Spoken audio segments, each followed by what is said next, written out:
말씀 보겠습니다. 사도행전 2장입니다. 사도행전 2장 34절에서 36절까지 보겠습니다. 사도행전 2장 34절에서 36절까지의 말씀입니다.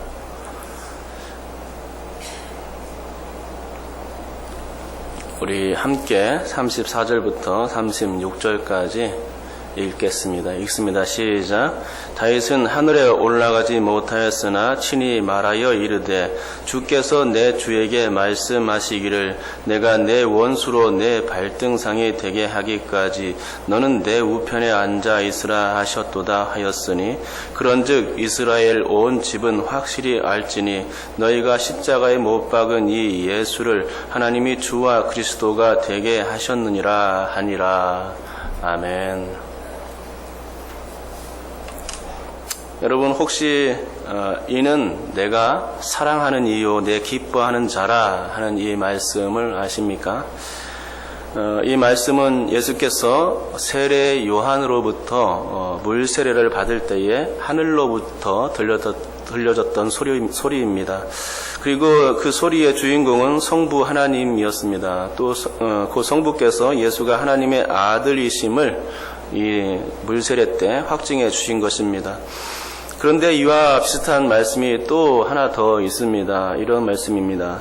이는 내 사랑하는 아들이요 내 기뻐하는 자니 너희는 그의 말을 들으라. 이 말씀은 어떤 말씀인지 아십니까? 이 말씀은 변화산상에서 들려졌던 하늘의 음성입니다. 하나님의 음성이죠. 그런데 이 역시 성부 하나님의 음성이었다는 것이죠. 예수께서 하나님의 아들이심을 이 변화산상에서 다시금 확증해 주셨던 것입니다.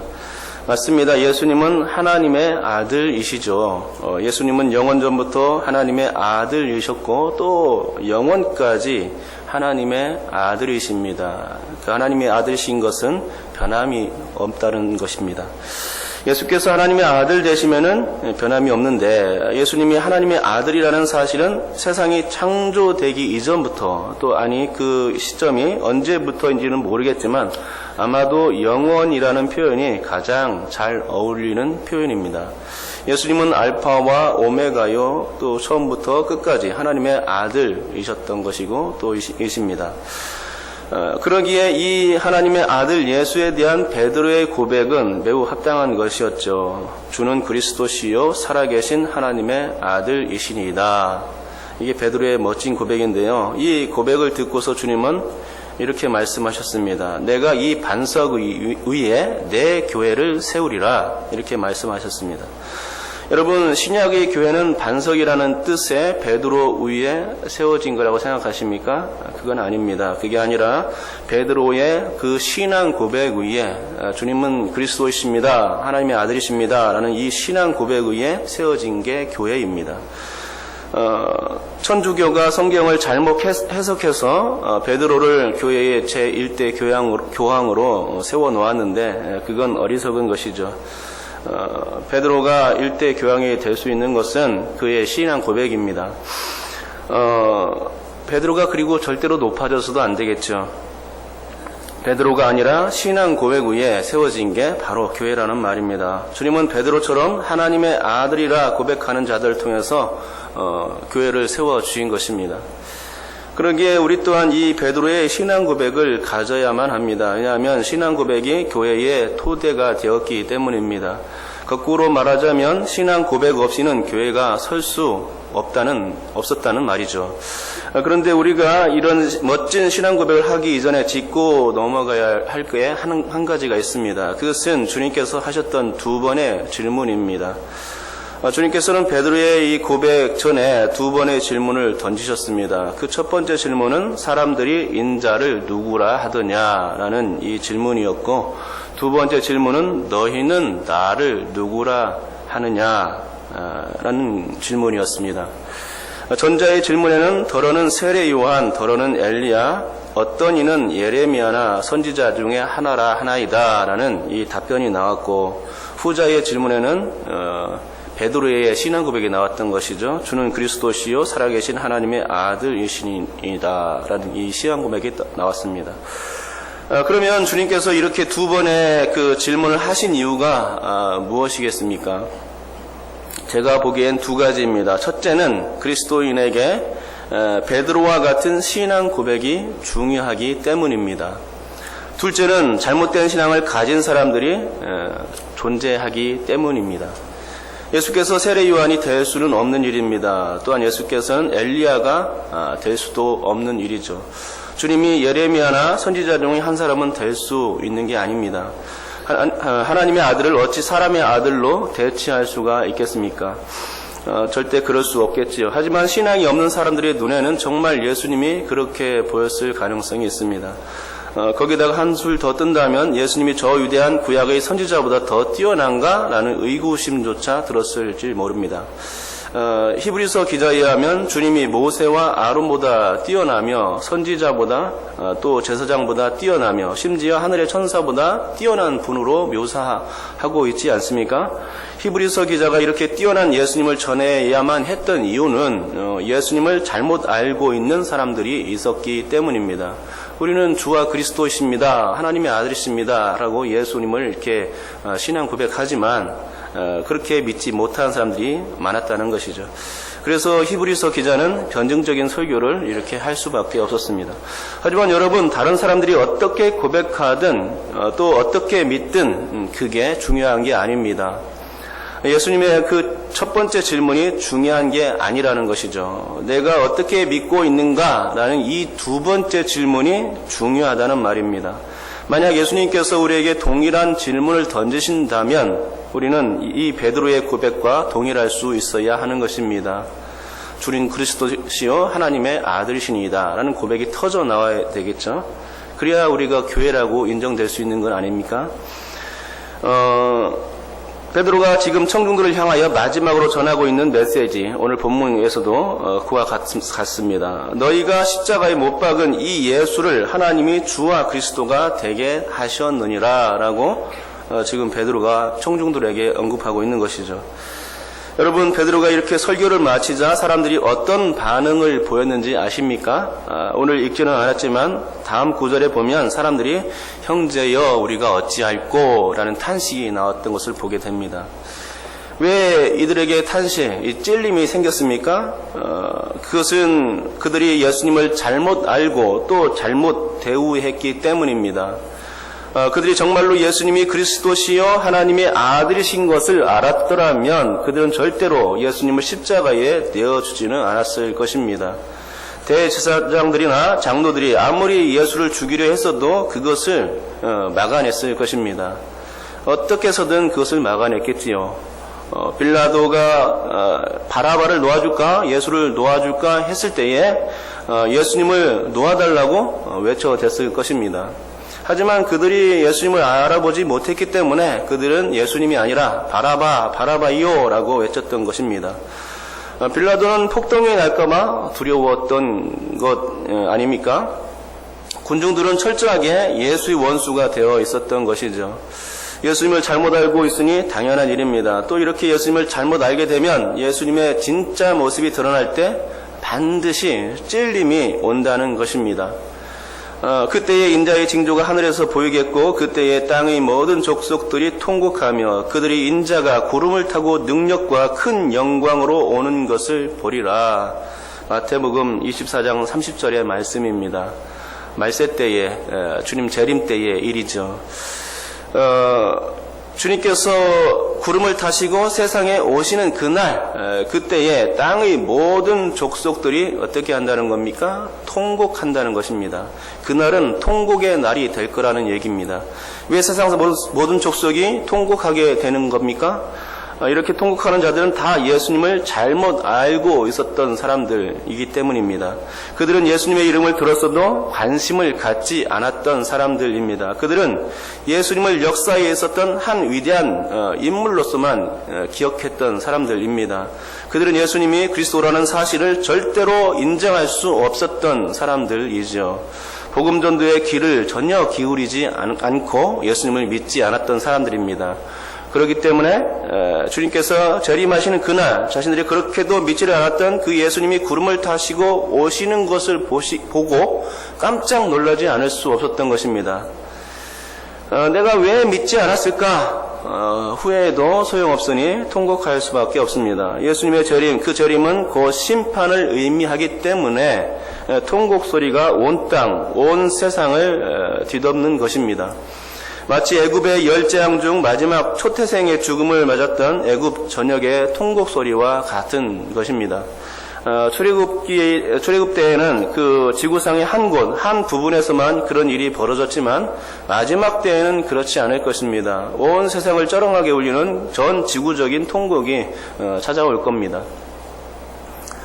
그러니까 본문에서 청중들이 찔림은 마지막 날 있을 바로 그 통곡에 대한 작은 예고로서 보아도 무방할 것입니다.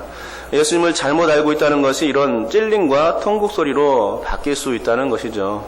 그래서 우리에게 중요한 깨달음을 주는 겁니다. 예수님의 이 첫 번째 질문에 많은 사람들이 잘못된 답변을 했듯이 실제로도 잘못된 고백 때문에 심판받게 될 사람들은 극도로 많게 될 것입니다.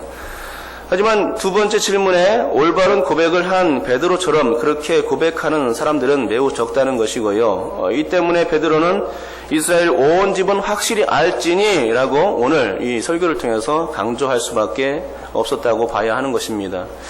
확실히 알 것과 관련된 구원의 문제는 매우 시급한 일이고 중요한 일입니다.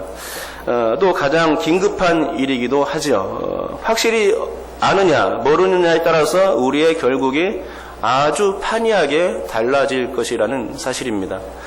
사실 베드로는 자신의 신앙 고백과 관련해서 뼈아픈 과정을 겪어야만 했습니다. 이 뼈아픈 과정이 있었기에 오늘 베드로는 확신에 찬 언어로서 또 확실히 아는 것에 대해서 설교를 할 수 있었던 것입니다. 그러면 베드로가 겪었던 그 뼈아픈 과정이란 무엇입니까? 이거를 알려면 다시금 마태복음 16장으로 돌아가야 합니다. 사실 베드로는 예수님의 이 두 번째 질문에 대하여 정말 멋진 고백을 하기는 했습니다. 그의 그 고백만큼 완전한 고백은 사실상 없었지요. 하지만 그것은 베드로의 진정한 고백이 아닐 수도 있습니다.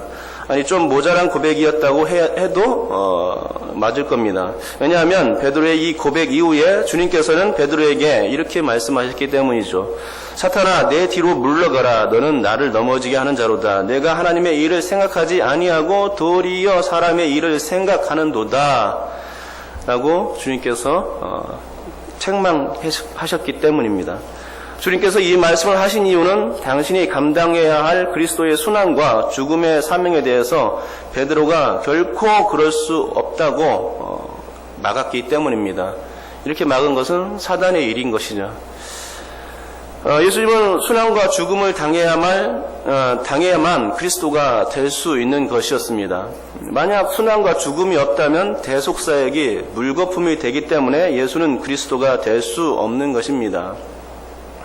그런데 예수께서 이렇게 순환에 대해서 말씀하시자 그건 안 된다고 누가 막아선 겁니까? 베드로가 막아선 겁니다. 이렇게 막아섰으니 좀 전에 했던 신앙 고백과는 영 상반된 그런 얘기였던 것입니다. 그러니까 부족한 고백이겠죠. 그래서 이렇게 막아선 베드로에게 주님께서 사탄아라고 일침을 가했던 것입니다. 여러분 그러고 보면 좀 부족한 고백은 믿음이라고 보기엔 좀 힘든 것 같습니다. 왜냐하면 이런 부족한 믿음일 때 이단에 빠질 위험성이 그만큼 크기 때문입니다. 이단들에게로 사람들이 혹하는 것은 그분들의 학식이 부족해서 그런 게 아닙니다. 이단에 넘어간 사람들 중에는 지식인들이 오히려 더 많은 것을 보게 됩니다. 그럼에도 불구하고 빠져드는 이유는 그들이 예수를 좀 부족하게 알기 때문인 것 같습니다. 예수님에 대해서 제대로 혹은 확실히 알지 못하기 때문에 혹은 어설프게 알기 때문에 혹하고 이단에 빠져버리는 겁니다. 그리고 주님께서 베드로에게 사탄이라고 말씀하신 이유도 아주 분명한 이유가 있습니다. 사탄은 예수님이 주와 그리스도가 되는 것을 극도로 싫어하는 존재라는 것이죠. 베드로의 막아섬이 사탄의 그것과 매우 닮아 있었던 것을 보게 되는 것입니다. 사실 사탄은 광야에서 예수님을 시험할 때에 만일 내가 하나님의 아들이거든 이라며 가정법을 사용하면서 접근했던 것을 볼 수 있지 않습니까? 이렇게 가정법을 썼다는 것은 예수가 하나님의 아들인 것을 사탄이 극도로 싫어한다는 것입니다. 그래서 하나님의 아들인데도 불구하고 아닌 것처럼 가정법을 써가면서 이렇게 얘기했던 것이죠. 예수님이 하나님의 아들이 분명함에도 불구하고 사탄은 일 수도 있고 아닐 수도 있는 거야 라고 아주 미묘한 속임수로서 예수님께 접근했던 것을 보게 되는 것입니다. 더군다나 세상 만국에 대한 어떤 처분권도 가지지 않은 그 사탄이 예수님을 지극히 높은 산으로 데려가선 천하만국과 그 영광을 보여가며 자신에게 경배하는 만국을 줄 수 있는 것처럼 속이기도 했습니다. 하지만 주님께서 그런 사탄에게 경배할 리가 없지 않습니까? 왜냐하면 주님은 주와 그리스도가 되시기 때문입니다. 하나님의 아들이시기 때문에 아무리 미묘한 속임수로서 속인다 할지라도 그 사탄의 말에 절대 속아줄 수가 없는 것입니다. 그래서 말씀으로 사탄을 물리치셨습니다. 여러분, 사탄은 세상의 주인이 아닙니다. 또 세상을 하나님이 사탄에게 준 적도 없습니다. 그런데 그럼에도 불구하고 큰 소리 치는 게 누구냐? 사탄이죠. 뭘 믿고 그렇게 예수님께 까부는지 모를 일입니다. 하지만 주님은 그 사탄의 잔꾀를 이미 다 하셨고 결코 사탄과의 대결에서 밀리지 않으셨습니다. 광야 시험에서 사탄을 물리쳐서 승리하신 분이 예수님이시요, 십자가상에서 사탄의 권세를 물리치시고 그의 머리를 아주 밟아 짓이기신 이가 바로 예수님이십니다.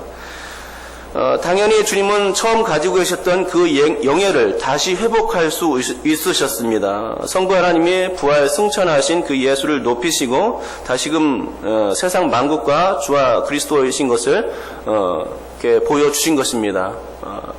승천하신 거죠. 예수님께서 하늘 보좌에 앉아서 천하 만국을 다스리는, 그러니까 마귀 사탄이 두지 않아도 예수님은 천하 만국을 다스리는 그런 권세가 있었음을 최종적으로 보여주신 것입니다. 여러분, 사탄은 우리를 넘어지게 하는 존재입니다. 사탄은 주와 그리스도라는 이 고백을 못하게 하여서 교회가 세워질 수 없게 막는 존재입니다. 또 어떻게든 속임수와 잔꾀로서 주님과의 관계에서 우리를 원수 관계로 만들려 합니다. 하지만 우리는 예수님처럼 그 사탄의 잔꾀와 속임수를 분쇄하는 믿음 위에 서야 하는 줄 믿습니다.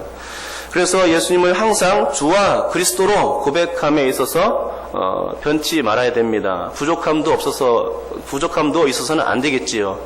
완전한 고백이 있어야 됩니다. 주님은 그리스도이십니다. 나의 주가 되십니다. 하나님의 아들 되십니다. 라고 완전한 고백을 해야 되는 것입니다. 신앙 고백으로 교회를 온전히 세워가야 한다는 것이죠. 어설픈 신앙이 아니라 참으로 든든하고 올바른 그리고 알찬 신앙이 우리에게 있어야 합니다. 좀 부족한 신앙이 되어서는 안 된다는 얘기인데요. 주님을 온전히 고백하는 신앙 가운데 이 주님의 칭찬이 이어질 수 있는 것이라 생각합니다. 또 마지막 날 부끄러워서 찔림과 통곡하는 일도 없게 될 줄 믿습니다. 이런 든든한 신앙 위에 교회를 세워나갈 수 있는 여러분 모두가 될 수 있기를 주님의 이름으로 축복합니다.